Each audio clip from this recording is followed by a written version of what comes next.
دلوقتي يا اسطى لو مش مشترك في القناة لازم تنزل تشترك وتفعل زر الجرس عشان يوصلك كل جديد. تمام. طيب دلوقتي انا جايب لك برنامج فيه اختصارات وفيه شوية حاجات كده. انا اعلمك ازاي تحط اختصارات. تمام، وركز معايا في الفيديو ده عشان خاطر الفيديو ده ضرب نار بجد والله العظيم وبرنامج جاحد. طيب هعلمك ازاي تحط اختصارات. تمام، معايا البرنامج اهو. ده شكل البرنامج من بره. خش كده في البرنامج من الاختصارات تايسون والفاجر والجوكر وكونكر للتحفيل. طيب انا هعلمك ازاي تعمل اختصارات انت تبقى تعمل بيها زي ما انا هعمل كده بالظبط. تمام. اول حاجه خش حمل اي واحد من دول. تمام، اللي انت عايزه. انا مثلا حمل بتاع الجوكر، يعني انا بحب اختصارات الجوكر عن نفسي. يعني اختصارات الجوكر دي جميله وانا بحبها. تمام. هخش كده هيدخلك على الموقع بتاع ميديا فاير، تدوس عليها هتحمل معاك على طول. تمام. طيب دلوقتي انا اصلا محملها. هنخش بقى تعمل ايه؟ خش على الكيب. خش على الكيب كده على طول. اي كيب مش شرط الكيب ده. تعمل نسخ احتياطي للذاكرة. تمام، دوس موافق. لازم بقى يكون عندك مدير الملفات ده.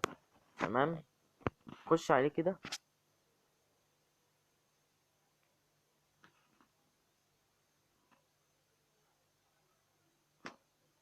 طيب انا عندي ايه الاختصارات هنا اهي.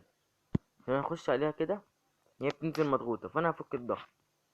اهم حاجة تفك لها الضغط قبل ما تعمل اي حاجة. تاخدهم كده تحددهم وتاخدهم نسخ.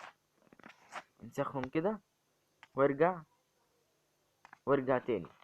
خش بقى على التخزين الرئيسي. انزل تحت كده. انزل انزل انزل لحد ما تلاقي الفولدر بتاع الكيبورد اللي هو اسمه ايه اهو ده. ودوس ايه لصق كده. دوس استبدال استبدال استبدال استبدال. طيب كده ايه الملفات اتحطت. هنقوم احنا نقوم داخلين عاملين ايه؟ نخش نعمل استعادة من الذاكرة. طيب نخش بقى نشوف الكيب بيكتب معانا ازاي ونشوف الزخرفة بتاعته تبقى عاملة ازاي. طبعا هنحط لنا ايموجي وزخرفة وحاجات جامدة يعني.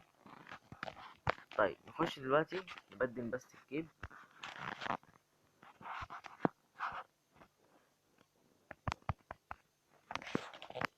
مثلا نكتب انا اهو. بص بقت عامله ازاي. نكتب ايه؟ مش بص عارف. لا، مثلا نكتب ايه؟ المجال.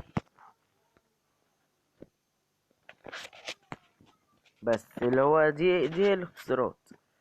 هي دي كده الاختصارات. نكتب بقى ايه مثلا؟ يعني نكتب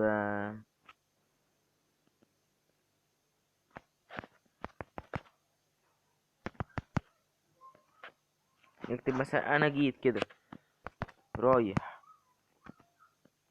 جاي كده. دي الاختصارات. لازم بعد ما تعمل كلمة نكتب مثلا انا. تدوس على المسطرة دي عشان خاطر تطلع معاك النتيجة دي. بس كده هي دي الاختصارات. بس كده ده كل اللي عليك وده كل اللي انت هتعمله بس كده. طيب لازم بقى تنزل تشترك وتفعل زر الجرس عشان يوصلك كل جديد واعمل شير للقناة واعمل الفيديو عشان خاطر انت تستفاد واصحابك تستفاد وكل اخواتك تستفاد. السلام عليكم.